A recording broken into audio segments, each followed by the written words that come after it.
La question n'est pas de savoir si le jeu repartira, mais plutôt de savoir quand. Désormais officiel, Offworld Industries a racheté Postscriptum. Beaucoup de nouveaux contenus, officiels et issus des équipes de modeurs, sont en Que préparation. vous avez sans doute eu vent du retour soudain de Postscriptum sur la prometteuse scène internationale du FPS tactique. Et Offworld et Mercury seront-ils à la hauteur du challenge? Ce qui est sûr, c'est que je ne manquerai pas de le couvrir. Messieurs, dames, nous y sommes. Environ 3 mois après sa résurrection, Squad 44 vient de bénéficier de sa première mise à jour majeure. Pour celle-ci, Mercury Arts, les nouveaux développeurs, frappent relativement fort car il n'est pas seulement question de résoudre des bugs, mais aussi de mettre à jour le jeu graphiquement parlant tout en préparant le terrain à un changement de méta en modifiant le gameplay. Dans cette vidéo, on abordera ensemble les nouveautés, peut-être pas toutes, car le changelog long comme le bras est quand même relativement varié, mais vous aurez au moins l'occasion de quitter cette vidéo en vous sachant à jour sur une très grande partie des changements. Il y a quelques temps, Offworld Industries a mené une campagne pour recruter de nouveaux testeurs contraints légalement au silence par la signature d'un NDA, et j'ai eu la chance de faire partie des sélectionnés. Les playtests se sont déroulés sur quelques jours et j'ai eu l'occasion de parler de vive voix avec les gars de Mercury Arts, tout comme avec Luna, la community manager, que je salue d'ailleurs après qu'elle ait tenté plus ou moins difficilement d'entretenir une petite conversation en français en ma compagnie. Oui, baguette. Bisous. Tous sont assez ouverts à la discussion, transparents, réceptifs à la critique, et dans l'ensemble, c'est un réel plaisir de sentir Mercury et Offworld aussi proches des joueurs. Alors si vous parlez anglais, je ne peux que vous encourager à vous inscrire pour les playtests quand une nouvelle session de recrutement de testeurs sera lancée. Sans transition, on l'a vu sur les dernières vidéos, certains viewers qui ne connaissaient pas ou très peu le jeu pointaient du doigt des graphismes assez légers, voire même carrément dégueulasses. Ils avaient tout à fait raison, mais ça ne choquait plus franchement les vétérans car on s'y était habitué quoi. C'est donc là que réside le premier tournant majeur, les graphismes. On va entrer directement dans le vif du sujet avec des images concrètes issues des playtests. Première nouvelle, les maps du chapitre 1, celles nous permettant de rejouer l'opération Market Garden et qui étaient sorties au tout début du jeu, ont toutes été revues. Un comparatif avant-après s'impose pour se rendre compte des changements via un petit diaporama. On est donc sur une végétation beaucoup plus détaillée, fournie et moins générique. L'herbe prend enfin une forme réaliste quant à sa disposition sur les terrains laissés en friche et pas mal de modèles de plantes ont été rajoutés pour davantage complexifier la composition des terrains. De son côté, la modélisation de l'eau a aussi connu une grosse amélioration car il n'est plus question de représenter simplement de l'eau, mais aussi tout ce qui peut traîner à sa surface. Rajoutez-y les reflets de l'environnement et le ciel, nouveau aussi qui s'y reflète, et vous avez de la flotte déjà beaucoup plus convaincante qu'au départ. Comme Castel d'Orvers que vous venez de voir, les modèles 3D de la plupart des bâtiments et les textures qui les composent ont aussi bénéficié d'un bon gros coup de peinture. Les forêts, elles, changent radicalement sur deux aspects. Premièrement, le terrain y est beaucoup plus broussailleux, et ensuite la densité d'arbres au mètre carré a été revue pour dorénavant empêcher la plupart des véhicules d'y passer facilement, voire même carrément leur interdire le passage. Les chars, tout comme la majorité des véhicules, seront donc contraints soit d'utiliser les routes, soit les grands espaces. Sur pas mal de cartes jouables, le level design a lui aussi été revu par l'ajout de nouveaux éléments de décor du genre mobilier urbain, nouveaux points d'intérêt, couverts supplémentaires, etc. Les ambiances grisâtres sous un ciel chargé et pluvieux ont aussi été retravaillées. Certains layers incluant du brouillard nous rendront la tâche particulièrement plus ardue car ce ne sera plus une simple brume qui perturbera notre vision, mais parfois une véritable purée de poids qui aura tout fait de nous perdre si l'on ne fait pas attention.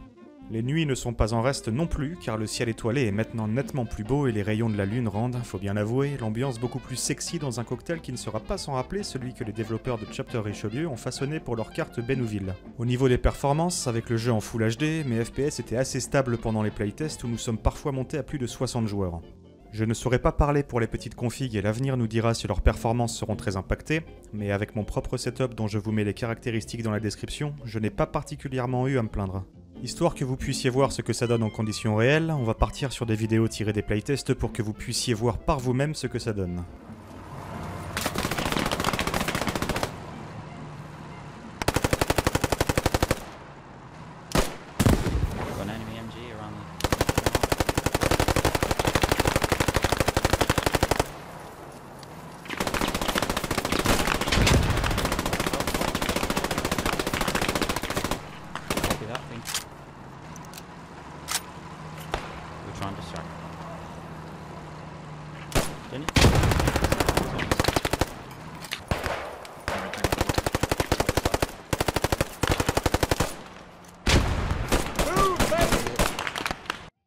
Bien.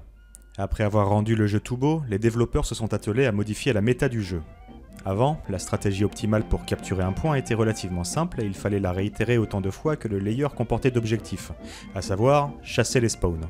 Il fallait fouiller les environs de l'objectif pour détruire les spawns ennemis, puis pénétrer dans la zone, tuer les défenseurs et capturer l'endroit pendant que les victimes de l'assaut réapparaissaient plusieurs kilomètres plus loin sans avoir le temps de revenir.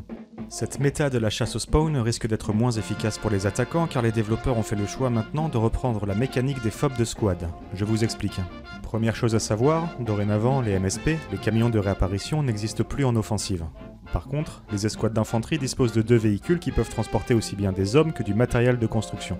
Un tel véhicule n'est donc plus réservé à la logistique qui, elle, conserve le monopole sur le déploiement des armes lourdes et la construction de fortifications avancées. Elle bénéficie aussi d'ailleurs d'une nouvelle pelle pouvant construire et déconstruire les objets 2 fois plus vite que l'infanterie. Nous avons désormais le même système de radio de FOB à poser en premier qui, une fois construite, incarnera l'élément central de la FOB autour duquel vous pourrez poser la tente de réapparition, la station de réparation, etc. La multiplication des spawns est désormais du ressort de l'équipe entière et pas seulement des 3 logisticiens et de leur chef d'escouade. Chaque équipe peut d'ailleurs construire jusqu'à 6 FOB contre 3 maximum, alors trouver tous les spawns pour empêcher l'ennemi d'affluer sur un point va maintenant s'avérer difficile, d'autant plus que les défenseurs peuvent maintenant en construire une en plein sur le point à défendre. Cependant, la FOB peut toujours être compromise et les spawns interdits si au moins 2 ennemis se tiennent à moins de 30 mètres de la tente de réapparition, et se faire détruire sa radio de FOB fera perdre 20 tickets en plus de détruire instantanément tous les objets qui ont été construits dans son périmètre. Enfin, il n'y a plus de construction gratuite et chaque élément, qu'il s'agisse d'une arme, d'un mur de sac de sable ou d'une station de réparation, demande du matériel de construction pour être monté. Pas mal d'autres aspects du jeu changent. Par exemple, il est dorénavant possible de supprimer un rally point ennemi en se déplaçant dessus et en maintenant F pendant 15 secondes. La boussole et ses azimuts sont maintenant visibles en permanence au bas de l'écran, les bandages normaux ne soignent plus que 20% des points de vie contre 100% pour ceux des infirmiers, la morphine standard réanime un allié avec 10% de ses points de vie tandis que la morphine d'un infirmier fera revenir la victime avec 30%. De même, au moins vous avez 2 points de vie, au plus votre audition sera envahie par vos battements de cœur, vos gémissements et d'autres effets comme un sifflement aigu et la déformation des sons perçus. Oh! What the heck? Les développeurs ont aussi réarrangé la capacité de pénétration de différents calibres sur différentes surfaces. Ainsi, il est maintenant beaucoup plus probable d'abattre un ennemi derrière le mur en bois d'une grange à l'aide d'une grosse rafale de MG42, tandis qu'utiliser une arme de poing pour percer un mur en béton est absolument inutile.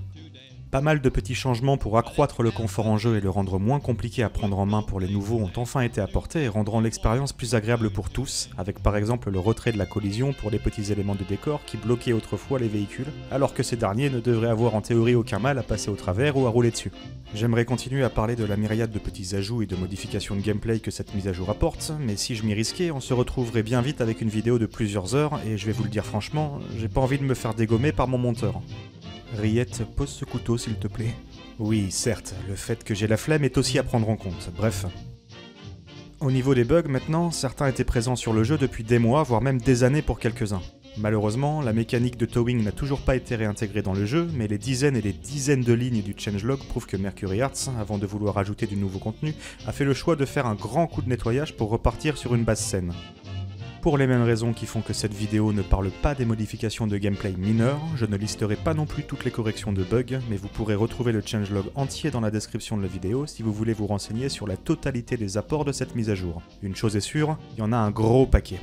En agissant sur les principales failles de Squad 44 qu'étaient ses graphismes et ses bugs, en améliorant le confort global via l'interface et la prise en main, puis en travaillant plus en profondeur sur les mécaniques en jeu, les développeurs nous livrent là une belle petite version qui servira de fondation solide pour les futures mises à jour.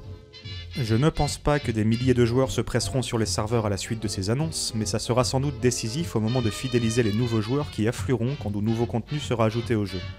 De mon point de vue, c'est sûr qu'une telle mise à jour est bien plus que bienvenue, mais je dois vous confesser une petite crainte que les développeurs fassent le choix, ou qu'on le leur impose, c'est possible aussi, de niveler le jeu de manière à le transformer en un simple squad version Seconde Guerre mondiale, plutôt qu'un jeu avec sa propre identité, son âme et son gameplay exclusif.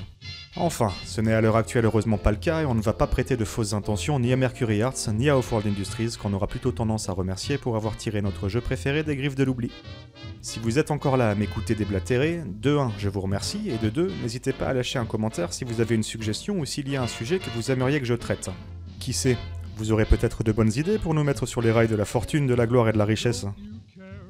Allez, c'était Bashvix Live pour des nouvelles du front, à vous les studios.